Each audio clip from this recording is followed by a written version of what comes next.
It But is. in other hype sports news, the finals, it's finally here. The NBA finals. So the Eastern Conference Finals is over. The Raptors knocked out the Bucks in a close series, a fairly close series. It was 4-2. So the Toronto Raptors, their first appearance in the finals ever, which is fucking epic. And the Warriors, predictably, clean sweeped in the Western Conference Finals. They clean sweeped the Portland Trailblazers, which I was a bit surprised. I thought they could do a little bit better than that. But they managed to do that with Kevin Durant injured the entire time. Like they're such a super team that one of their best players is out, and they still found it relatively easy. I mean, there was some close games. They kept winning by like 3 points, 4 points, 5 points, but it just never looked like they were ever. It just didn't look like they were in any threat. It was a clean sweep. It was 4-0. So it'll be Raptors versus Warriors. I'm pretty sure the Raptors are going to lose this pretty hard. Maybe it'll be like 4-2, 4-3. 4-3 at best. Probably 4-2. Something like that. But pretty proud of Kawhi Leonard. He's their leader. It was like Leonard, Gasol, Lowry. It's a good team. And funnily enough, Jeremy Lin is on the bench of the Raptors. So he's finally going to his first finals too. This is on Friday, right? Friday there's a game. Game 1. Game 1 is actually tomorrow. Actually, it's tomorrow. So Thursday. It's actually Thursday, game 1. I think Friday our time. Yeah. Friday our time. Yeah. I'm looking forward to it. I'm going to be at work, but I'll probably have like a little stream running on the corner of my screen. I'm going to watch it too, man. Yeah, fucking watch it, dude. See it. I will. I'm looking here. The odds are Raptors are favoring, man. Really? The Raptors are favoring?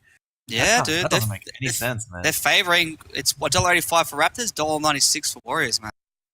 That's crazy. I would take Warriors on this one, man.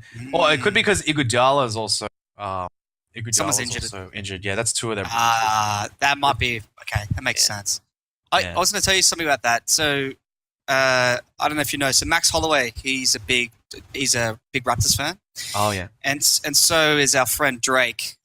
Drake is a fucking owner of the Raptors. He's owner, right? Anyway, you remember Spike Lee with the Mets? Yeah. Remember how Spike Lee used to like run around the court and he'd like yell shit at the fucking players and the coaches and like all that shit? Fucking Drake does that now, bro. It's so annoying. It's so annoying. So annoying. Whenever something good happens, he starts like shoulder rubbing the coach. I'm like, dude. He's doing like shoulder rubbing the coach, and I'm like, dude, like I get it, you own this team, but you don't know shit about let these people do their job. These are the professionals.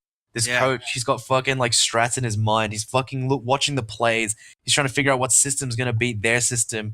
You're fucking interrupting him with your fucking I'm a celebrity shit. It's like, we get it. You got fuckloads of money and you bought a fucking basketball team. Good on you, man. Just get off the court and just watch. He's a dick, man. He's just inserting himself into everything. It's his strategy. But you know what? When you got big money, you can do big things. Like buying a fucking NBA team, dude. That's fucking sick, though. I wish I could own an NBA. Dude. There's a video.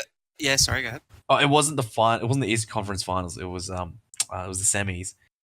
Game 7. I think it's like the first Game 7 buzzer beater in I can't remember, but it was Kawhi Leonard. He just fucking nails this 2-pointer over Joel Embiid. The process.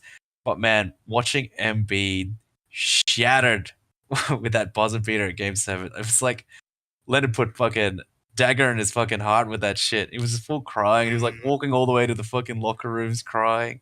And I was like feeling sorry for him.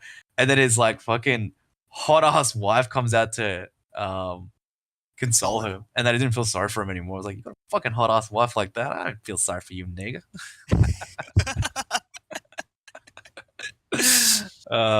Good times there. Good times there. I was going to say with Drake as well, though, there's a video of him on Twitter, right? So it's after like the Raptors win or whatever, and he's obviously on coke, man. Like it's so obvious he's on coke. Really? Like he's just like, oh man, we didn't believe in us, and then we said we're gonna do this. And you just see his eyes are glazed over, and he's like screaming at all these reporters, and he runs off. You're like, bro, you're so high. Like so next time you're watching him on court, you see him running around. See if he looks like he's a bit drugged up, because he generally is, man. All right, I'm gonna be watching that. that. I have to say, like, I've just been enjoying this season's playoffs so much more than in previous years. I mean, some years I've ignored it, really. Ever since I actually watched an NBA game live, and like watching a couple of them, I was like, man, I just really appreciate the fucking skill level again. And there was this one weekend I was with the family. It was Mother's Day actually, and we were watching one of the replays, and like even my grandmother was getting into it. And I realized in the Philippines, it's such a cultural thing because like we had 4 generations under one roof watching this game and talking about it. I just thought that was interesting. Like I had my cousins there, my parents, my uncles and aunties, my grandmother sitting there, and she's got her great grandchildren too, and they don't know shit about anything. They're just like, I like the blue team better, and the other one's like, I like the red team better. Yeah. But I'm like 4 generations under one roof, watching the Warriors fucking sink the Rockets. I'm like, this is fucking sick. Actually, it's newfound appreciation for its importance. You know, oh man, sports ball. Well, that's enough about sports ball. What's been happening in the news, man?